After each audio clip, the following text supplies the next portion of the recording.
Welcome to the Motoring Podcast, a BMW and Mini Driving Day Special Edition. Hello, I'm Alan. Hello, I'm Andrew. Oh, okay then. So what, you were driving them both at the same time? You drove several versions? You drove a couple of versions? What?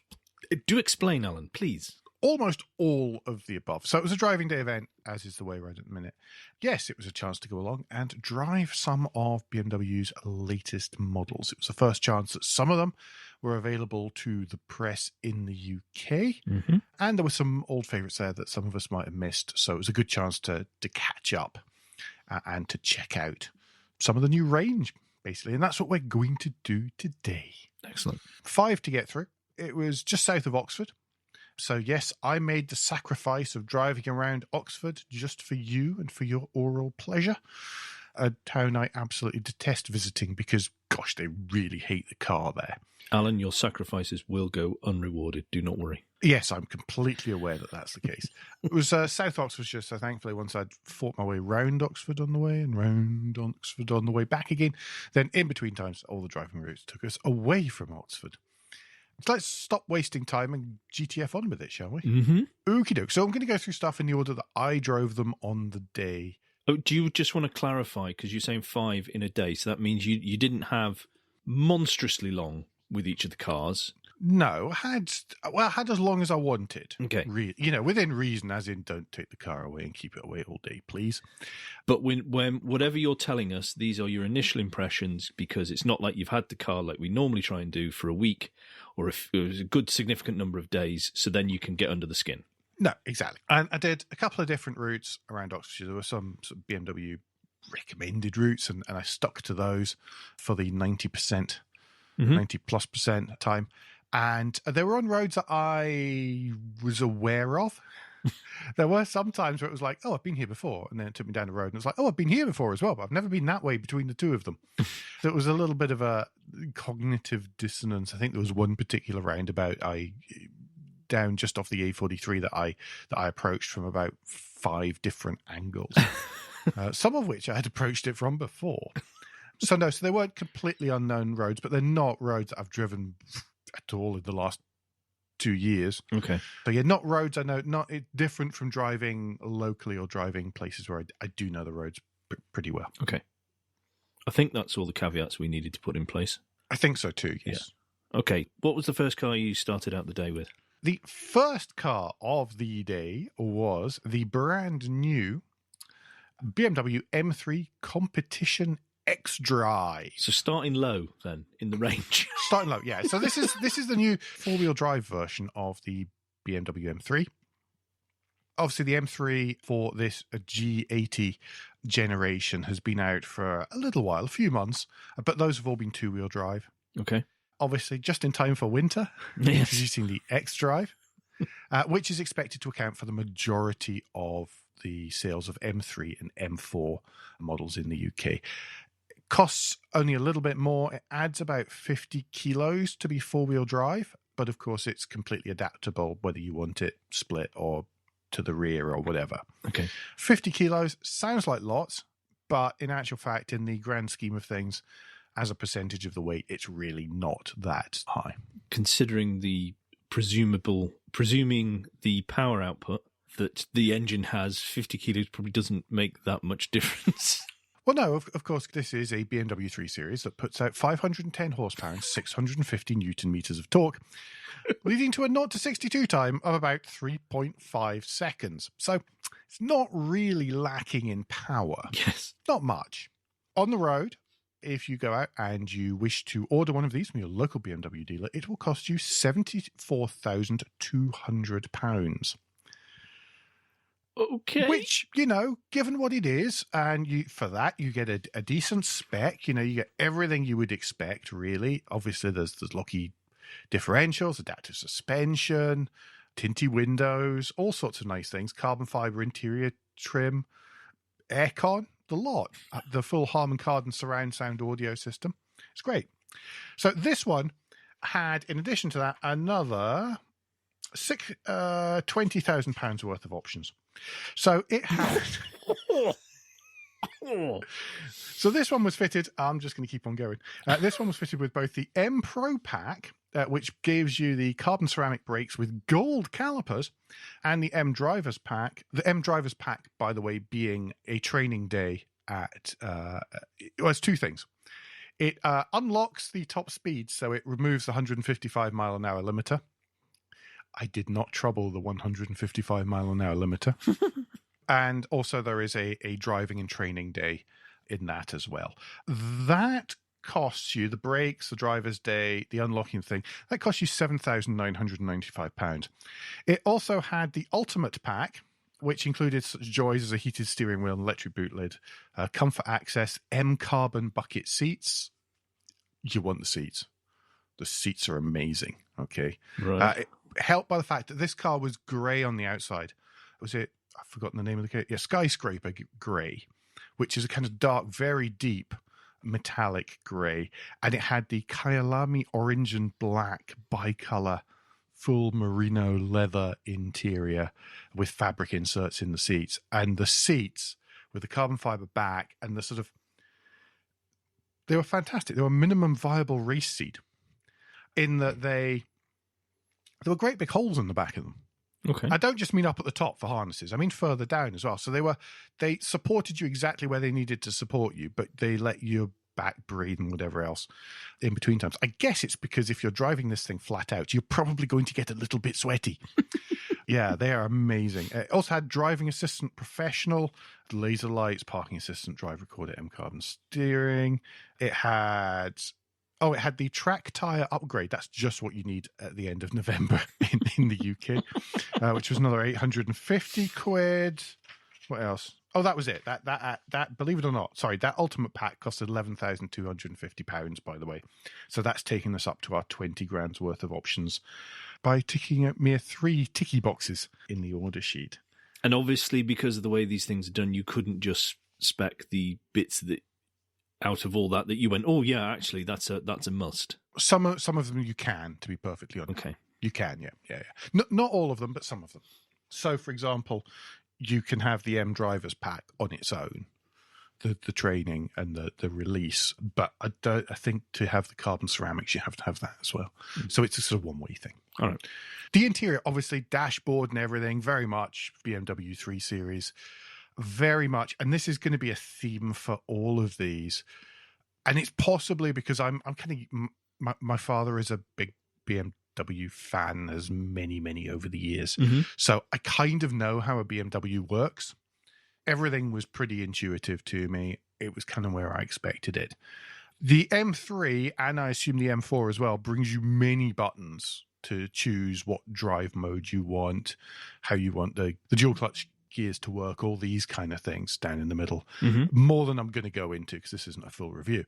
But yeah, inside, great. Seats, fantastic.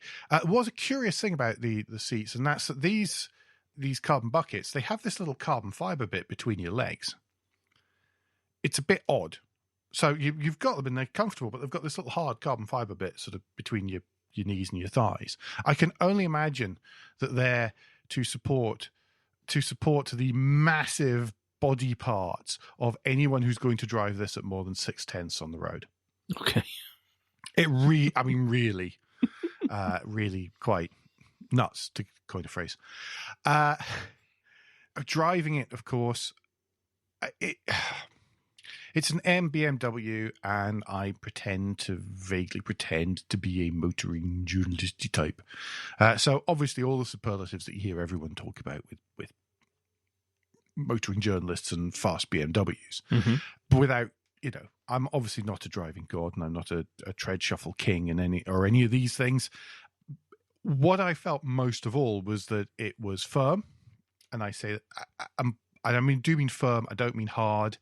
I mean, it was the ride was super firm, but you understood what it was doing. It was never jarring and jiggly, despite the best efforts of the roads that we had, because they were pretty appalling most of the time.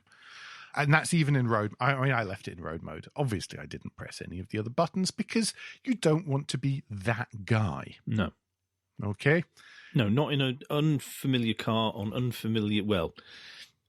vaguely familiar roads in murky autumn in Britain. Yeah. at the start of a week of press drives of this car. So we had one of those, but yeah, no, don't do that. And obviously, I don't know. It's very difficult I just sound like every Mojo cliche going. I'm so sorry. The steering was telepathic. All these kind of things. Because it was. All right, that's the deal. It was how you would expect it to feel. It wasn't overly heavy. It wasn't ridiculous in any way, shape, or form. But if you thought about going one way, you went that way. As you ran over a pebble, you could tell what color that pebble was through your bottom. The one thing you couldn't tell was just how quickly you were going. So you were insulated from the experience a little? Well, I think part of it was the fact that I'd taken the Mercedes. So I'd already spent 2 hours in the Mercedes, which is not a quick car. No. Okay, it is adequately swift once it gets up to speed. This is different. You just don't realize. You think you're doing 50, you're actually doing 80. The problem with that is it's too darned good. The amount of grip that was available to me, even sort of early-ish in the morning on these fancy tires, on these bumpy roads, was, well, it was never wanting. Not whenever you spend most of the time stuck behind vans and trucks and stuff. Mm-hmm. I did get a chance to open it up once and put my foot down, actually overtake. Ooh. Yeah, well, that's almost illegal in this very, country. very quickly. Yes, well, it certainly was. If anybody caught me doing it, it was, it just went, as you would imagine. And that was just in road mode without pressing any of the carbon fiber flappy paddles or any of that kind of stuff. Mm-hmm. But what caught me out was a bump in the road. What looked like, stitched the corners together beautifully. Great, that bit had great sight lines. Nobody else about. Brilliant for about 3 minutes. And then I hit a massive lateral bump across the road. There was a little bit of a carbon fiber scuffy noise. And it was like, oh, okay, that was the speed I was doing, was it? Yeah. And so this is the danger with this car. Other than that, by the way, sensible, 5-seat, although you wouldn't when you want to be in the middle of the rear seat, family car, not that big. It feels a little bit wide, but that's just because I was super conscious that it was a press car and I wasn't very used to it. But completely drivable, pootling and stuff. It was perfectly happy as well. The only danger is when you open it up. Is it too much?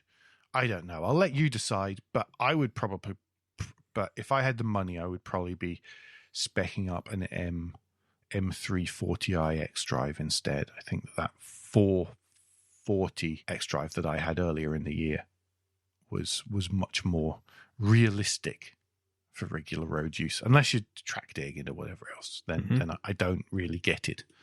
I would go for the more comfy one. But what a wonderful car! What a brilliant! The problem is it's too good. There you go. Total summary on that. Okay. Yeah. No, that makes perfect sense. I can understand that. Yeah. Anything you feel I've missed about that? No, I mean, I'm still getting over the price stroke options. Of course you are. Because you know me. Yeah. But, if you've got the money, then go for it, frankly. If you've got the money and you want to buy it, go for it. It's a great car. I can't tell you it's anything other than a great car. Mm-hmm. Yeah, I just know that I would. I'm not, and you know what? I'm not wincing at the price. I'm not even wincing at the option prices. For goodness sakes, it's a German performance car. That's what happens with German performance cars. But I just don't know whether I'd ever be able to make use of that phenomenal performance. Yeah. I mean but that's a conversation, perhaps for us to have as a special edition about the ability of cars today is so good. Yeah. But I also want that really good ability. I'm so split with this. Anyway, this isn't the time for that conversation. No. But you're right. It is definitely an interesting conversation to have. Yeah. Or a conversation to have. Let's not get too far ahead of ourselves. Okay, then. So what did you move on to once you stopped grinning and giggling after you got out? Oh, no, I was still grinning and giggling when I got into the next car. It took a while. It took a good 15, 20 minutes and a refill of coffee. Not that I needed the refill of coffee. I'd had a bit of a jolt as it was.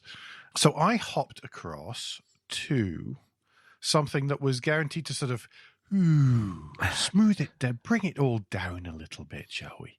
I hopped into the BMW iX3 Premier Edition Pro.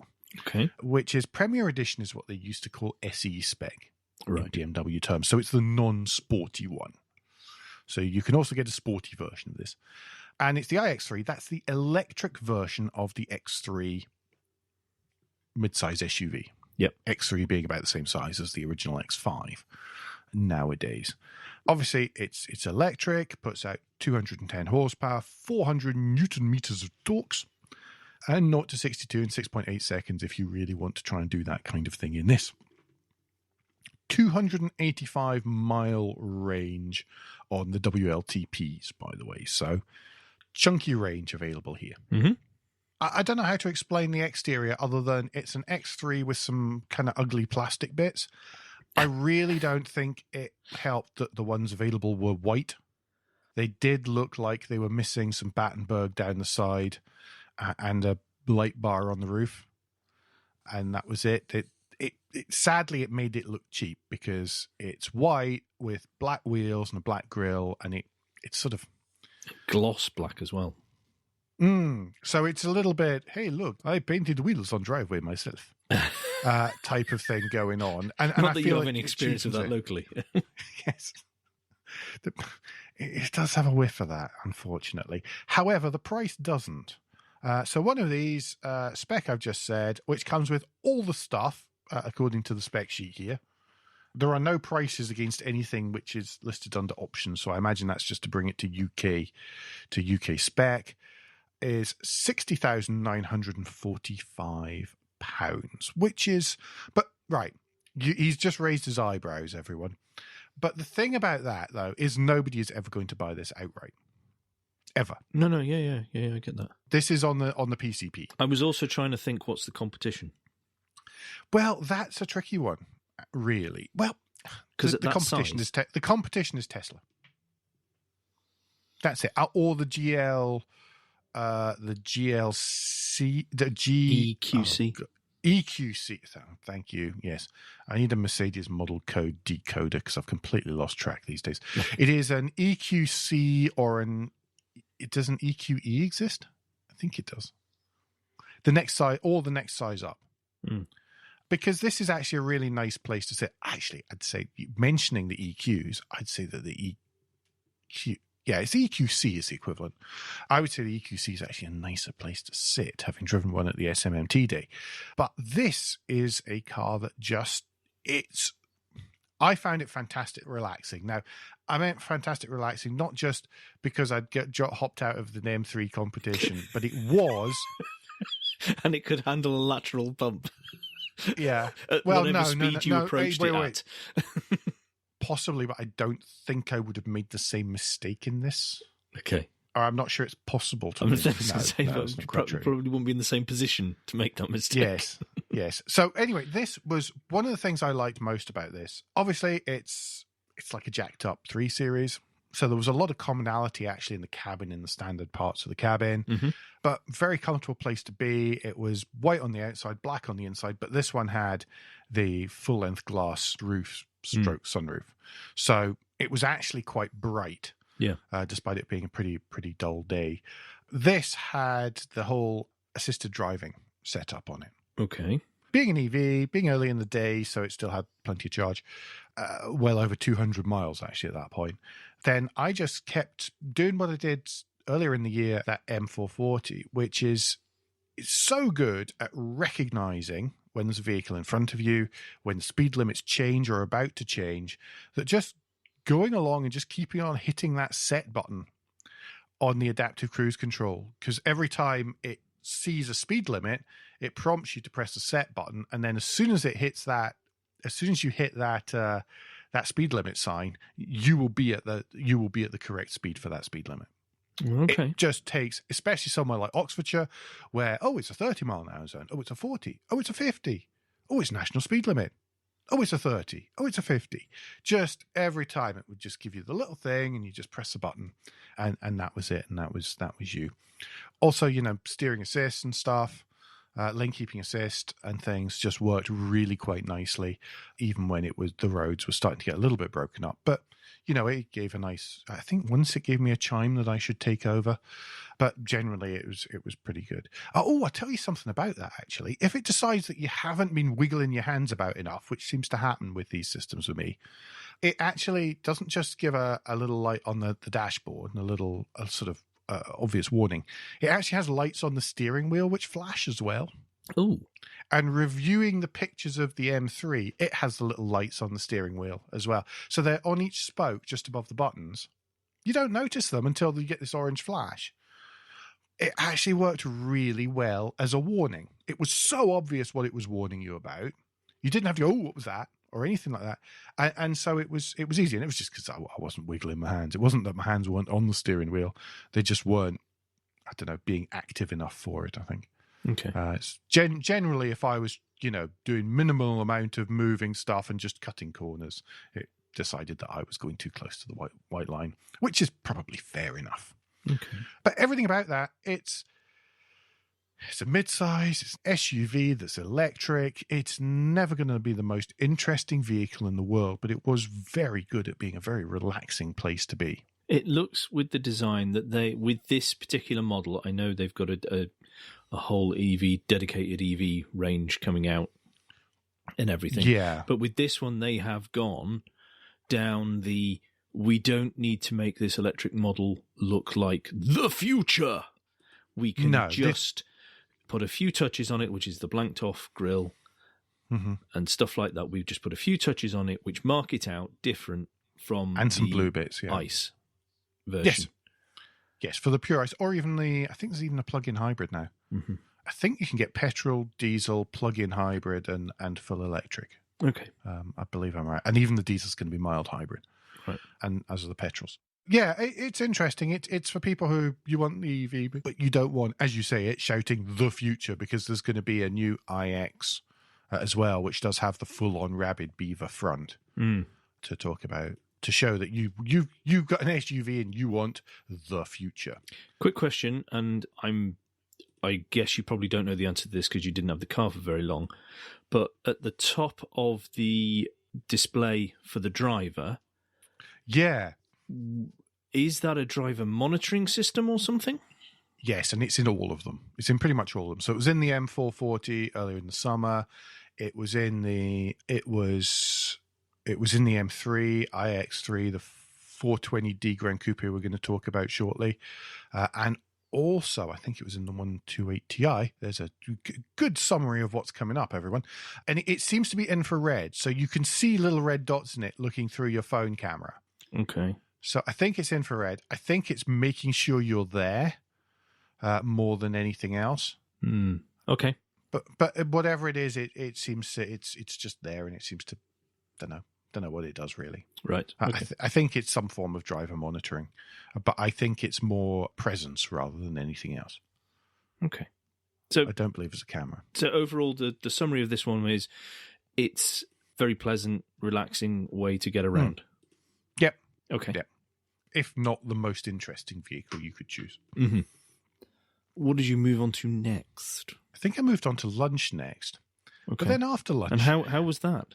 How many servings did you have? Because, I mean, you're a motoring journalist, so you have just to go the back one, but the chocolate cake was fantastic. You get kicked out the middle group of motoring writers. You only went for one lunch. You may very well say, I couldn't possibly comment.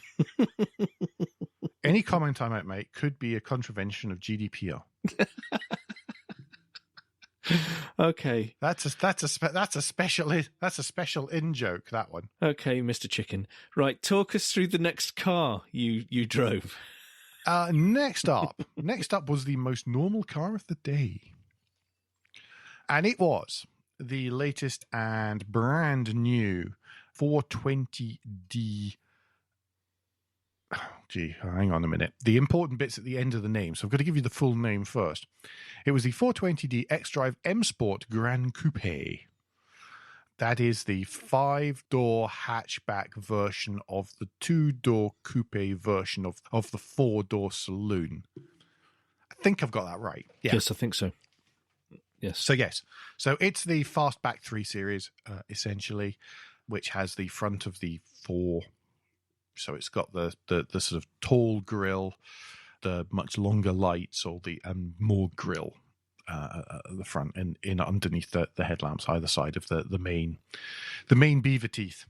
And I actually think, despite my mild urine extraction there, I think it is possibly the sweet spot in the BMW range in terms of just able to do everything and in ters of looks as well. Okay. I just think it looks great. The side profile's fantastic. And there's lots of little interesting detail things as well. This car, I notice, it has flush door handles as well. When I say it has flush door handles, I don't mean you unlock it and it goes bzzz, and little handles pop out or anything like that. Yeah. What I mean is the sort of, there's just a little indent for where you put your fingers under the lip and it click and it opens. Frameless windows, which are always a win for me, and that's it. And it looks great, and that hatch at the back opens up. You can easily fit 2 dead bodies in there. Not a problem at all. It is a big boot. The boot does look fantastic. Yeah. It is massive. And it comes with a 12-volt socket as standard. As it was, this car, as I said, was £43,570. The fabulous Sunset Orange that this press car was £695 extra. Now, one of the things to note about this car is it's offered in colours. There was this Sunset Orange one, there was a burgundy one, there was what I always think of, because it used to be the name of the BMW colour, an Oxford green one, that dark green, and there was a lovely dark blue one as well there. So that, and along with stuff like the colours of the interior on the M3, I've got to take a small moment to offer some kudos to Martin and the people on the BMW press team who specify the cars and sign off the car specifications for choosing colours. It's great. And also to BMW's marketing department and product for allowing them to make and sell them in colours. So please, people, if you are in a position to buy one of these, choose a colour. Don't just choose white or grey or something. Please choose a colour. They look awesome in colours. And it'll mean other manufacturers do the same. Totally. As one German manufacturer does it, all the others will be doing it within a month. Okay? You choosing a colourful BMW means we get colourful Audis, Volkswagens, Mercedes, the lot. Yes. Anyway, off my high horse. Total price of the car alone, $44,265. But this was a press car. So it also had the M Sport Package Pro, which brought bigger brakes with blue calipers, extra lights, M Sport seatbelts, which I like because they're the ones with the little 3 rows of stitching down them in the M Sport colours. So that was all nice. That was all part of that was part of the standard spec, all of that. This one also had the Harman Kardon surround sound audio system at £820, and the M Sport Pro Pack, which brought along adaptive suspension, fancier alloy wheels, and tinty windows for £2,500. Electric glass sunroof came in at £950 as well. Yes, that was it. Coming in at £49,360 delivered to your driveway. Quite a lot of money. Quite a lot of car. But I bet the residuals are really quite... the PCP is really quite competitive because it'll hold its value and it'll be popular, blah, blah, blah. This is, again, it's the 420D. I know that's not the fancy all singing, all dancing, oh my God, look how wonderful it is engine, but it doesn't do anything wrong. It will get you on the WLTPs, it's getting like 60 to the gallon, and this version now that it's a mild hybrid was getting well up there, even just on country roads, let alone on a long drive. And also we have to realise that the vast majority of people who are in the market for one of these are not driving gods, etc. So you don't probably want them going for the, should we say, more driver-focused engines. You probably don't want $2,500 worth of M Sport Pro Pack for starters. But yeah, exactly. Now, this was the previous generation of this was very, very popular on the company car rotor. Probably won't be as popular in this new one because of the change in benefit in kind rules, which basically mean that everybody needs to be driving an EV if they've got a company car. That's not a problem because this car is the basis for the i4, which will be along shortly as well. So the i4 is to this what the iX3 was to the X3. So it's going to be this with some plastic and some different wheels to look at.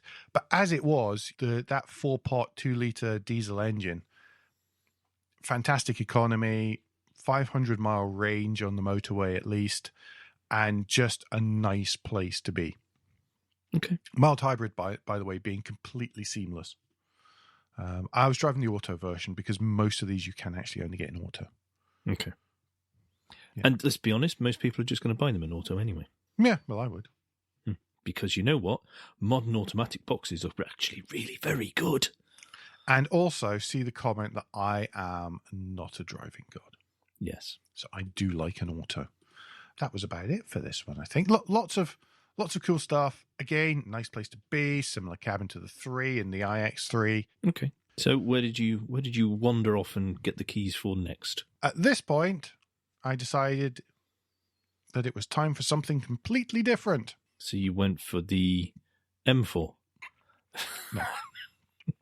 I went for the Mini E Cooper S Shadow Edition. Ooh. Yeah, so this is a special edition of the Mini E. And it's a special edition that comes with absolutely everything. And because it's a Shadow Edition, it is totally bling-in, man, and murdered out. It's got all the kit. It's got black paint, black wheels, black mirrors, privacy tinted glass, black leather interior with the sports seats, with even the little pulley out, under thigh support, everything. Basically, throw all the kit at a Mini, paint it black, have some nice Shadow Edition door plates and some badging around the place, and that's what you've got. What surprised me most about this, I think, was just how much the Mini suited the electric drivetrain. Okay. These are not great long-range cars. They're not meant for crossing the country in electric mode. They've got a range of about 140 miles on the WLTPs. It is quite powerful. It's 184 horsepower and 7.3 seconds to 60, but you will have used up an awful lot of your range if you're doing that. But it was such a great little pointy squirty car. Okay. And it just you could just sort of keep your foot down, and it's just a little tiny electric hot hatch. And around town and stuff, zipping away from the lights and stuff, it's going to be absolutely brilliant. Mm-hmm. Really good. Say, probably works best if you have a driveway and home charging because of that shortish range. But if that's the case, it's rarely going to trouble you. Yeah. You're kind of unlikely to have an electric Mini as your only car in your family, I would say. Mm. I'm putting it out there and maybe stereotyping a bit, but you'd be unlikely to have that. But I really, really liked it. I loved the way that driving it was like looking out of a pillar box.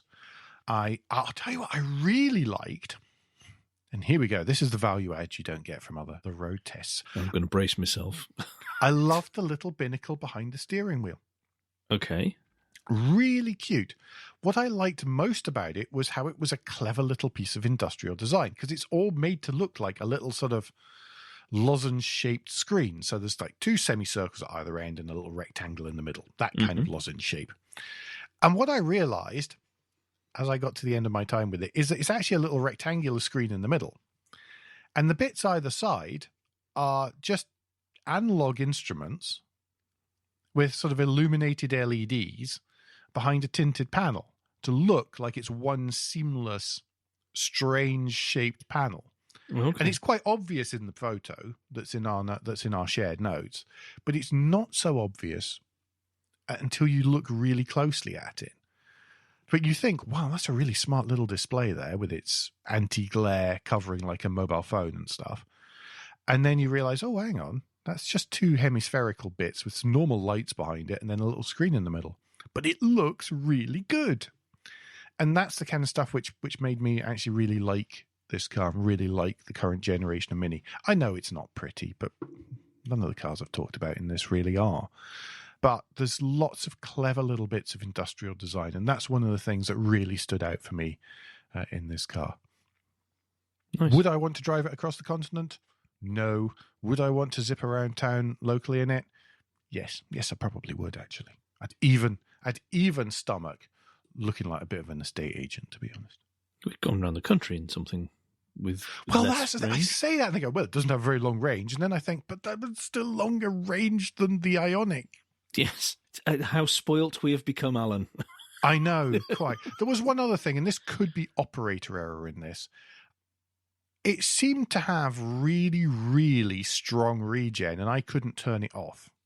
The more I think about it, I should probably have wiggled the gear lever one way or the other and seen what happened. But it had super strong regen, so you lift off, and it's like... it wasn't like a one-pedal drive system, It was more like one-pedal drive, but I don't know if there was something I should have... It was actually when I was discussing it with you yesterday, but I couldn't find any switch that would lessen that. There were no flappy paddles or anything in it. So that puzzled me a bit, but again... Please understand that could have been completely operator error. Yeah, again, this is one of the problems when you only get the car for a relatively short period of time. Yeah, exactly. One last little thing.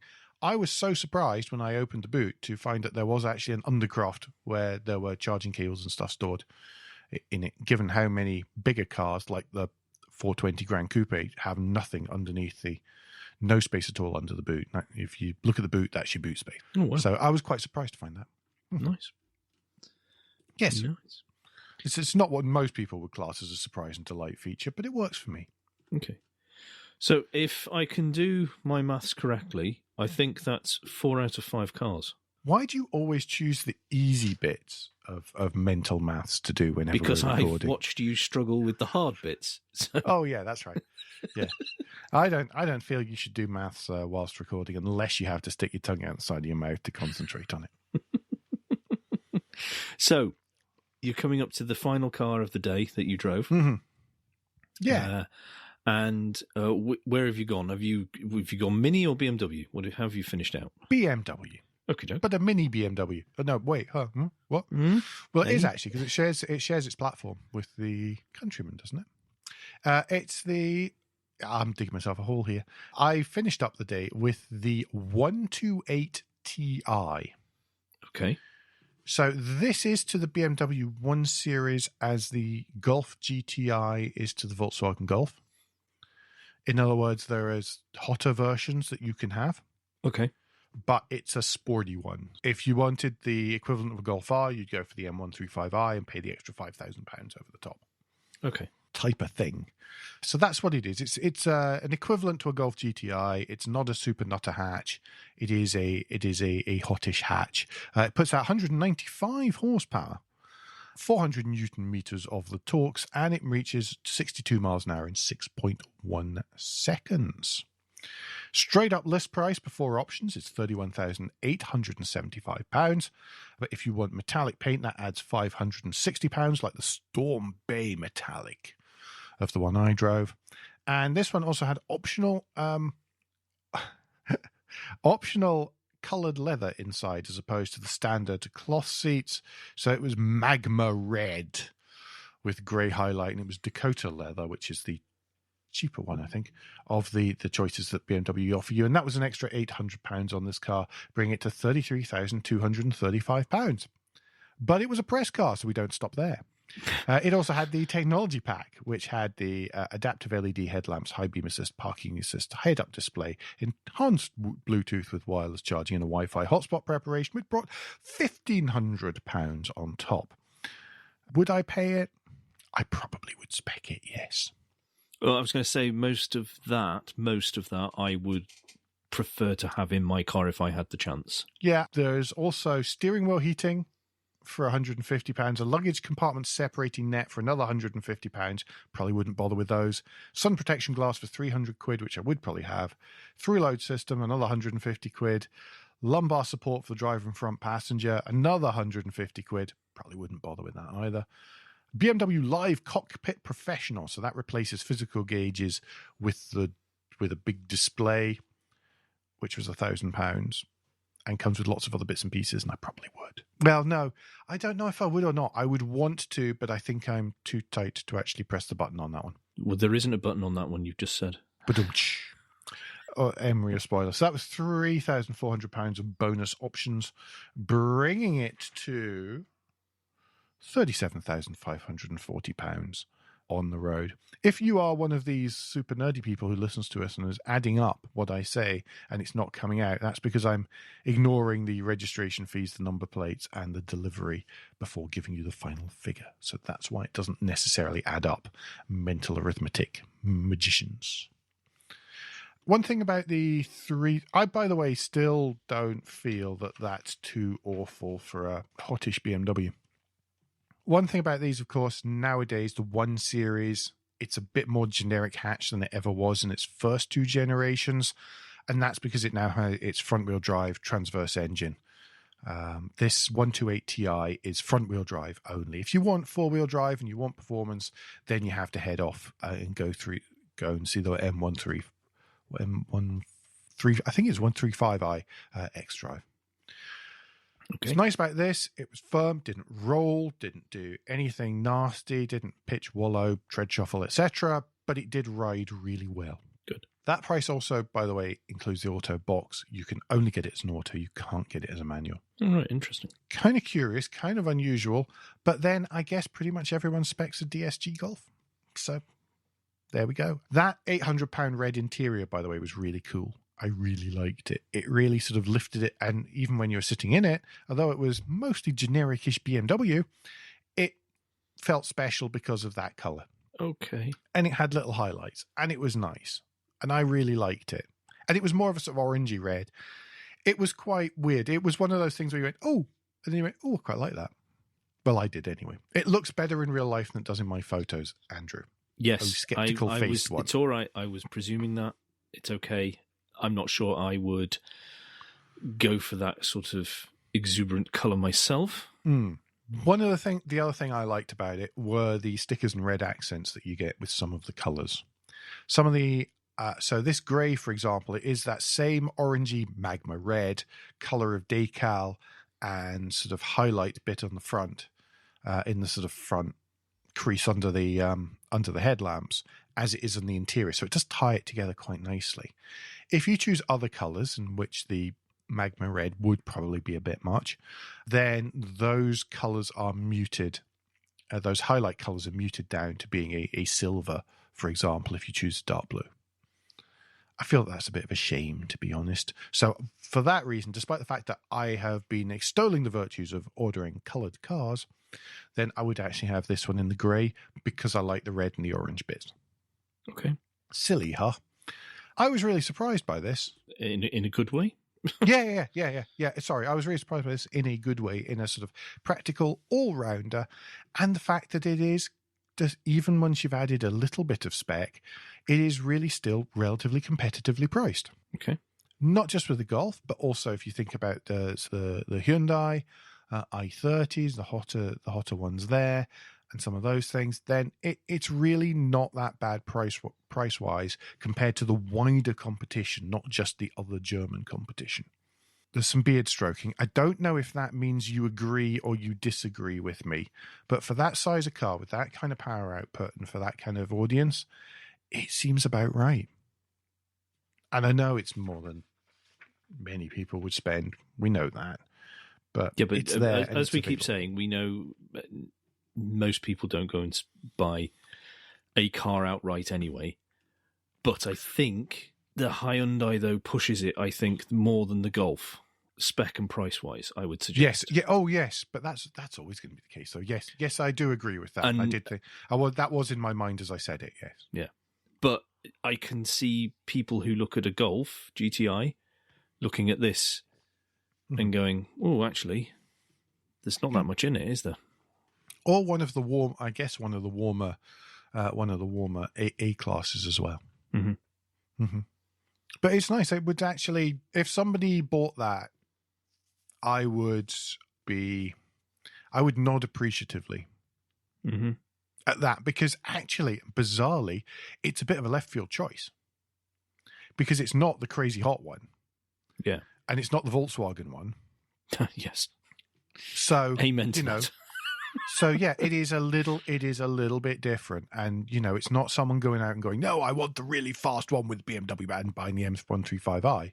It's actually going and choosing one, it is not the Nutter version, but it's a really nice version that you can appreciate. Okay. Mm-hmm. For those in the know. I think so. I think it is a little bit, I think it's a bit left field, bizarrely. It's a long time since I said that about just about any BMW model. So I tried to mix up what I was driving, tried to get a little bit of everything. There was a lot of sporty stuff, a lot of electric stuff there and available to drive. Fewer of the sort of middle of the road ones, which I think that's why the Grand Coupe was a good one to drive, especially in that spec and with that engine. So it was an enlightening day. It's nice to get reacquainted. That sounds a bit pretentious, doesn't it? It was nice to drive some of the latest BMWs. Always is. It was good to be out doing it, to be perfectly frank. Mm. Yeah, absolutely. I mean, it's been a while since we did a BMW driving day. Yeah. And before you had the 440 for a week, it's been a while since we've had the chance to try out BMWs and Minis. Yeah, well, I mean, this isn't the first one I've been invited to since the last time. It's just the first one. I know that. Yeah. Usual problem for us, I'm afraid, folks. So yeah, no, really good, really interesting. It's funny to find that my conclusion is yes, BMWs still feel like BMWs.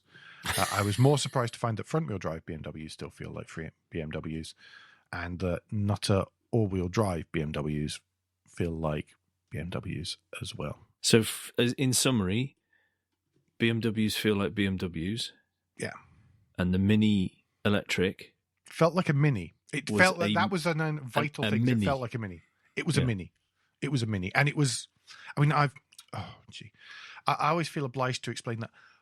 As soon as I passed my driving test, my mum still had an Izigo in this Mini. So I drove that quite a lot. So I have opinions on Mininess. Mm-hmm. Being a pointy, squirty, fun, electric-y thing, that's a huge compliment by my standards because it felt like a Mini. Mm. I've had both. I've had a Mark 1 of the new version, and I've had post-Izigonus, I now like to think of it as. Yes, and an original Mini. So, yeah, I'm a big fan of them when they get it right. Yes, here's a hint: they got it right with that one. Good. I like it. That is very good to hear. Well, over the day, two questions for you. First one is, what was your surprise of the day? The 128. Partly because I wasn't expecting to drive it, but yeah, the 128 surprised me. I really enjoyed it, even though it was a fifth car of the day. You can't really do a sixth; it would have been too much. But yeah, that really surprised me in how much I liked it and how much I could see myself driving one. Okay. And this may be the same answer, but what was your favourite car of the day? Ooh. Probably the same, yeah. Yeah. No, I'm going to say it was the same. I'm going to say it was the same. I don't think an M3 is very me.